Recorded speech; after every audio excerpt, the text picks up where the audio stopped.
Who is this guy calling himself Mr. Lake Lure? He's not from here. He's got long hair. He doesn't blend. We don't like him. We don't know him. So for the first year or two of business here, it almost felt like I was blackballed. My name is Greg Bulk. We do both real estate sales and vacation rentals in and around the Lake Lure area.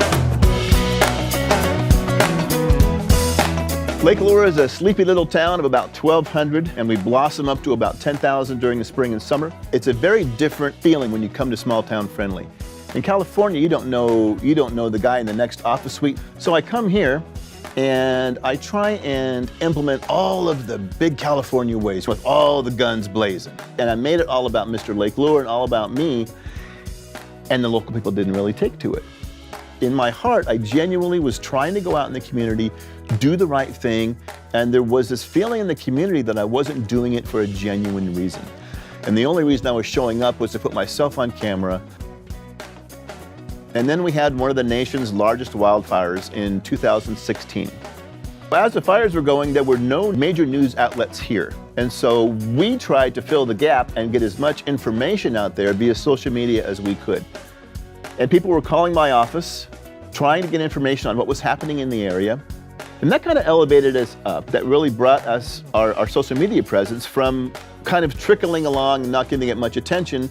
Now we had people that were looking to us for information on Lake Lure after the fires. And that's when I discovered Rachel. And then we really started being proactive with our social media. I was starting to build this relationship with the audience that I had never had before.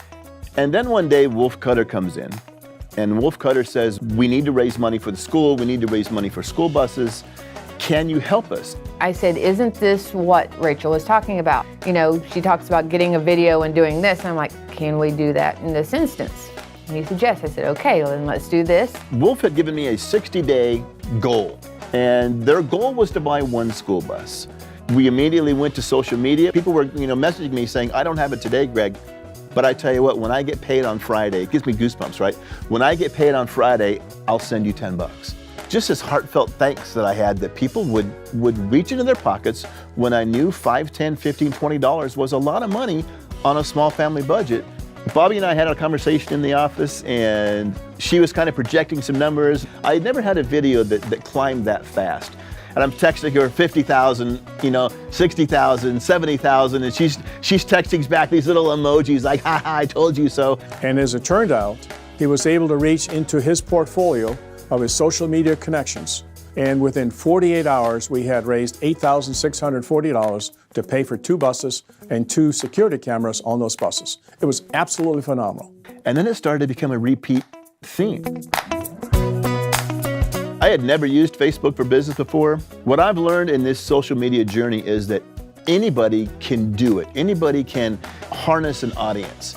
And I think the one thing that people have to really tell themselves is you have to make sure that whatever you do, it's about your audience. It's not about you. Don't make your page about you. Make it about something that they can connect with you.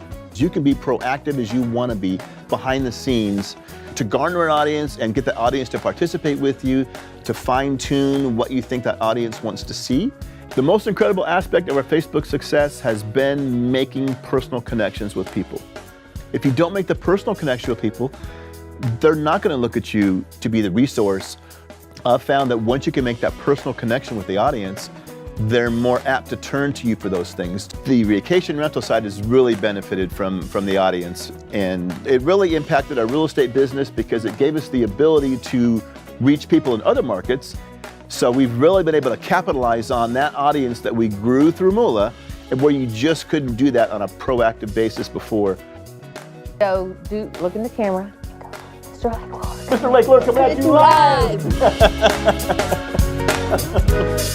live!